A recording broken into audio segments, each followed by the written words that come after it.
રાજ્યમાં સતત હવામાન પલટાને લઈને ખેડૂતોની સાથે સાથે માછીમારો પણ મુશ્કેલી વેઠી રહ્યા છે। આ ચક્રવાતના લીધે માછીમારોને મોટું આર્થિક નુકસાન થયું છે, ત્યારે હવે ખેડૂતોની જેમ માછીમારો માટે પણ સહાય પેકેજ જાહેર કરવાની માંગ ઉઠી છે। ગુજરાત ખારવા સમાજના પૂર્વ પ્રમુખે મુખ્યમંત્રીને પત્ર લખી સહાય માટે રજૂઆત કરી છે। પૂર્વ પ્રમુખ સુનિલ ગોહેલે કહ્યું કે ગત 15મી ઓગસ્ટથી રાજ્યમાં માછીમારીની સિઝન શરૂ થઈ હતી, પરંતુ અત્યાર સુધીનો સમય માછીમારો માટે ખૂબ જ મુશ્કેલી ભર્યો રહ્યો છે। અત્યાર સુધી 3 થી 4 ચક્રવાત અને વાવાઝોડા અરબી સમુદ્રમાં સર્જાયા છે, જેના કારણે નાની મોટી સેંકડો બોટને નુકસાન થયું છે। દર વખતે ચક્રવાતની આગાહી થતા જ સરકારના આદેશથી માછીમારોને મધદરિયામાંથી માછીમારી કર્યા વગર પરત ફરવું પડે છે। સૂચના મળતાની સાથે જ માછીમારો તાત્કાલિક પોતપોતાના બંદર પર પરત ફરે છે અને આમ વારંવારની આ સ્થિતિના લીધે માછીમારોની દૈનિક આવક સંપૂર્ણપણે બંધ થઈ ગઈ છે। તેની સામે બોટના મજૂરોના પગાર, ડીઝલ, બરફ, ખોરાક અને જાળની જાળવણી આ સહિતના ખર્ચાઓ ચાલુ જ રહે છે। આ વધતા ખર્ચાને કારણે અનેક નાના અને મધ્યમ કદના માછીમારો માટે આર્થિક સંકટ ઊભું થયું છે।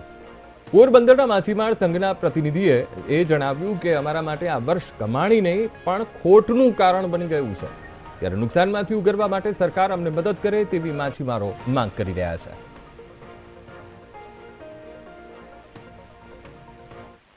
15 ઓગસ્ટથી જે અમારી માછીમારીની સિઝન ચાલુ થઈ છે, 15 ઓગસ્ટથી લઈને અત્યાર સુધી ઓક્ટોબર એન્ડ આવી ગયા છે, ઓક્ટોબર મહિનો પૂરો થવામાં આવ્યો, ત્યારે સતત ને સતત અમારી ફિશિંગ બોટો જ્યારે ફિશિંગમાં નીકળે ને વાતાવરણ ખરાબ નામને જે સમાચાર આવે, ફિશરીઝ વિભાગ દ્વારા માછીમારોને માછીમારી કરવા માટે જે મનાઈ કરવામાં આવે અને દરિયામાંથી પરત જે બોટોને બોલાવવામાં આવે, જેમાં લાખો રૂપિયાની જે કરોડો રૂપિયાની નુકસાની જાય છે, કારણ કે એક બોટની ઓછામાં ઓછી કંઈથી 6 થી 7 લાખ રૂપિયાની નુકસાની બોટ માલિકો ભોગવીને બેઠા છે, કારણ કે એમનો વ્યવસાય અને રોજગાર ચલાવવા માટે આજે બોટો ફિશિંગમાં મોકલવી પડતી હોય। આના માટે હજારો લોકો જે રોજગારી મેળવતા હોય, રોજગારી મેળવી અને તેમનું ગુજરાન ચલાવતા આવા લોકોને પણ ખૂબ જ ફટકો પડે છે। પણ જ્યારે કુદરતી આફતની અંદરમાં મુસીબત થાય ત્યારે મુસીબતની અંદરમાં માછીમાર બેકાર બની જાય છે।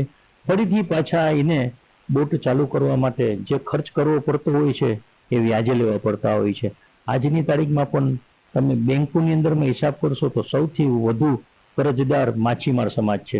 એટલે સરકારશ્રીની અમારી આ માંગણી છે કે આ વખતે કોઈ પણ હિસાબે આનું સર્વે કરી અથવા એક નક્કી કરી અને રાહત આપે અને ડીઝલની અંદરમાં જે અમને સબસિડી મળી છે એમાં વધારો કરે તો જ આ ઉદ્યોગ ટકી શકે એમ છે।